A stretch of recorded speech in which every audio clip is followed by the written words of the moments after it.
Okay, so I mentioned in the last video illegal phone hacking and being potentially the victim of that. And I mentioned the why, potential why, in a last video, as well as in the description, so you can reference that.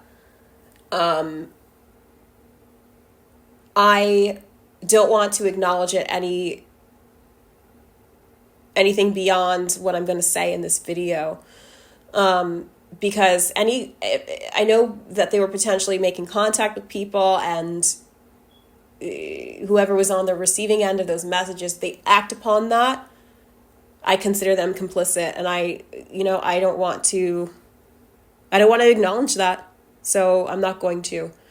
Now, as far as how I might have come across, first of all, I am self-aware. I've been through a lot of traumatic stress situations, very, very recently, as well as in the past, that I never wanted. And between processing the past, which there was a lot going on, processing that, processing what recently happened, dealing with this, I say this sarcastically, audience that I had for so long, and trying to cope with that and make sure that Stockholm Syndrome, come on. It was awful, and I don't feel responsible for any of that, and I'm never going to feel responsible for that, because that would be ridiculous. I will say that I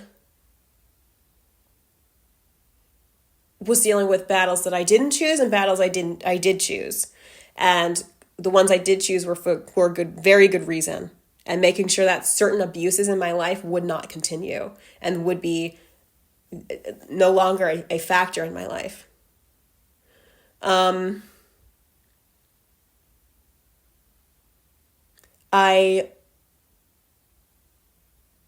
Between all of that and meditating as well at the same time, that's a lot of brain activity. That's a lot for the body to metabolize. It's a lot, and it's very, very it's a lot. You have no idea how much those people potentially heard, and how much they potentially haven't shown, and what they're doing to just upset people and pit people against each other.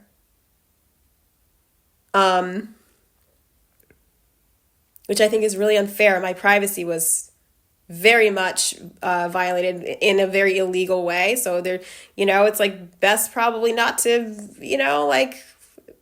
it's probably better just, distance yourself from that kind of stuff, because, now on the other hand, I was dealing with a lot of reasonable paranoia and a lot of what is called delusional intuition, which delusional intuition can be very unsettling.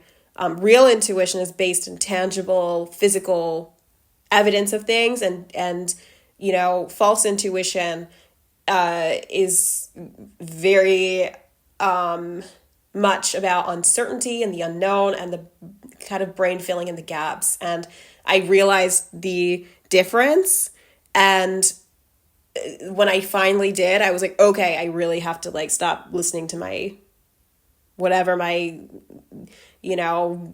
thought I was having premonitions. That's how ridiculous it was.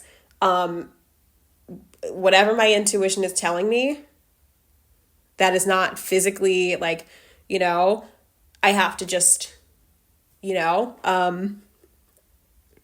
it's embarrassing, because I know they caught that probably. And, there was just so much, it's embarrassing, but there's not much that I can say other than I was very, very, very traumatized growing up, and I am still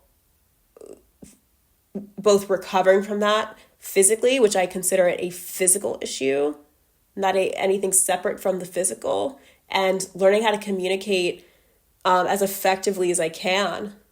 And whatever that, whatever that means to both get out of certain types of abuse cycles that I have no intention to compromise about. I listen to my instincts about that kind of stuff, and they have worked for me so far. And getting out of those abuse cycles no matter what, and trying to improve upon how I act in the future. I'm racking my brain.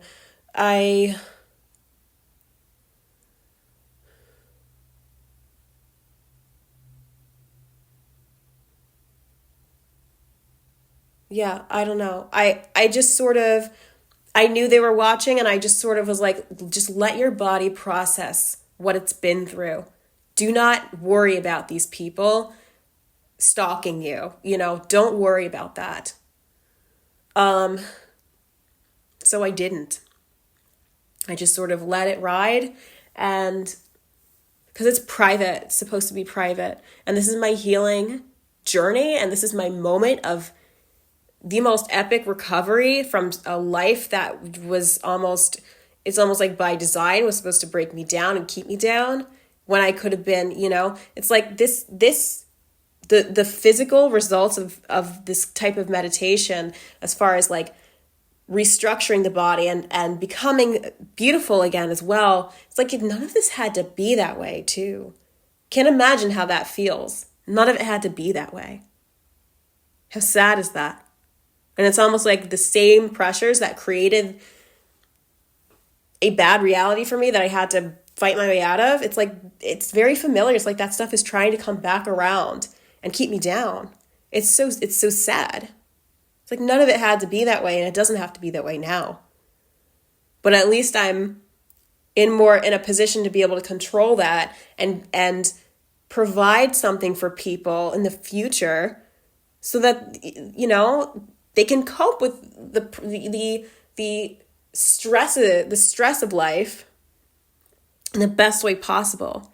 And I didn't know my body would change through meditation, like physically, like as far as beauty goes. I didn't know. So that was not my motivation. Inner peace was not my motivation. I had coping mechanisms with that kind of stuff. I had communication, like creative expression. I don't know what's been shown about that, but I guarantee you whatever they have on me that they might be sharing and disparaging me about, that's not how it is now. I've had quite some strides. So I really recommend, and anything creative that they might have caught, I'm basing all of my creative exploits, like from now on that stuff. So if, you might want to just, if anyone wants to troll me, let's keep it strictly to trolling. Or maybe don't, I thought I should throw that in there.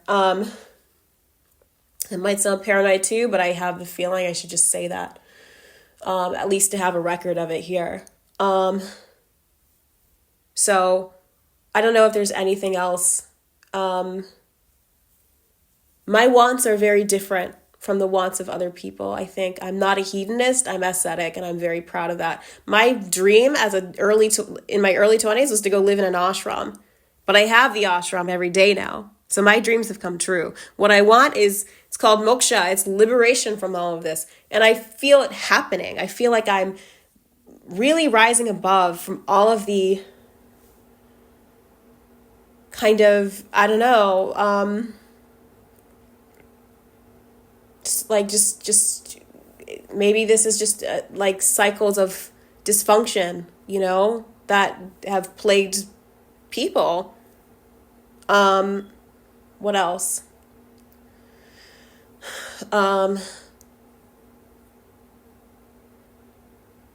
There's one other thing I wanted to say. Oh, no, yeah.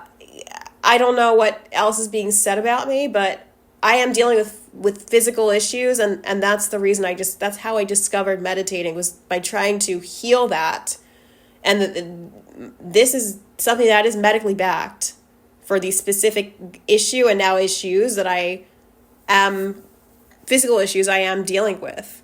And I really would rather not go into detail about that, but I can guarantee you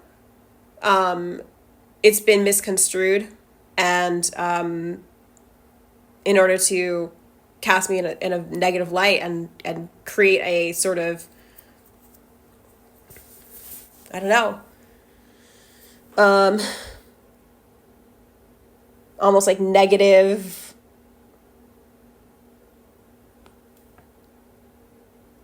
to like draw negative things to me, and that's not fair. So I don't know how many times this has happened where there's been a blowout sort of conflict when I accuse women specifically, well, I'm not going to say of who they are, but of a specific demographic of some kind of sex abuse, and they just lose it on me. Or it just becomes a whole thing.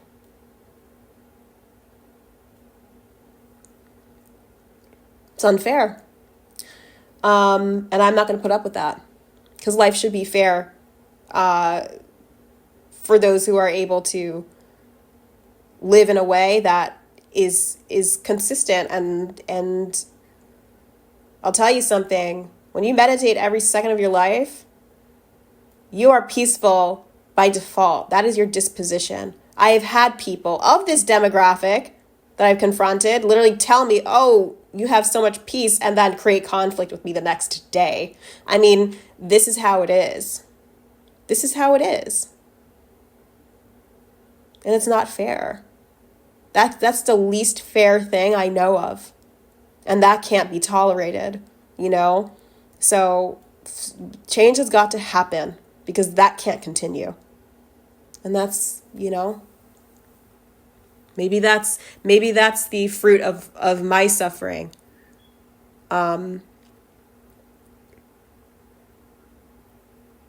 So I hope.